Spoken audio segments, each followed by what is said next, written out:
കുറിച്ച് പറയുമ്പോൾ അറിയാതെ ഞാൻ ഭരതേട്ടനെ ആദ്യം ഓർത്തു പോകുന്നു. ഇൻസ്റ്റിറ്റ്യൂട്ടിൽ നിന്ന് ഇറങ്ങിയാലും അദ്ദേഹത്തിൻ്റെ അടുത്ത സുഹൃത്തായിരുന്നു ഞാൻ. 1979 എനിക്ക് ഇതിനകത്തൊരു വേഷം ഉണ്ടായിരുന്നു.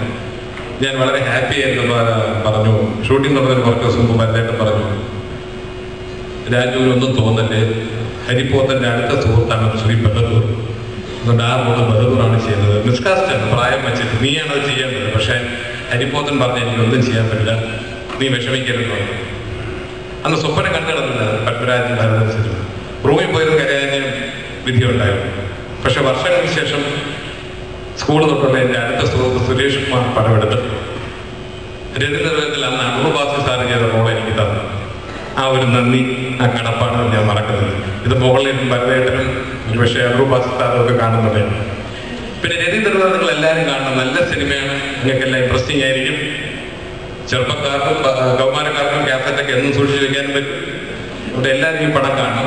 പാട്ടുകൾ നല്ല പാട്ടാണ്, കേൾക്കുക മാത്രമല്ല കാണാൻ അടിപൊളി ഗാനങ്ങളായിരുന്നു. ഈ പടത്തിന് എല്ലാ വിജയാശംസകളും നേരുന്നു. 100 പടത്തേക്ക് ജയിച്ചാൽ 100 എന്നുള്ളത് അപ്രാപ്യമായ ഒരു സംഖ്യയാണ്. അതെത്തി ചേർത്ത് ശ്രീ ജയിച്ചതെന്നും എൻ്റെ ആശംസകൾ. പിന്നെ ഒപ്പം കുട്ടിക്കാലം തൊട്ട് നമ്മൾ എടുത്തുകൊണ്ട് നടന്ന നമ്മുടെ എല്ലാം മോളെ പോലെ, എനിക്ക് എൻ്റെ മോളെ പോലെ, എനിക്ക് 2 ആൺമക്കളാണെങ്കിലും സുരേഷിൻ്റെ മക്കളെ കാണുമ്പോൾ എൻ്റെ ഭാര്യ നമ്മുടെ മക്കളാണ്, നമ്മുടെ മോളാണ്. അവരുടെ ഡാൻസ് ഇവിടെ വന്ന് കാണാനും ആസ്വദിക്കാനും കഴിയുന്ന ഒരു യോഗം, സന്തോഷം. എല്ലാ ആശംസകളും നേരുന്നു. Thank you.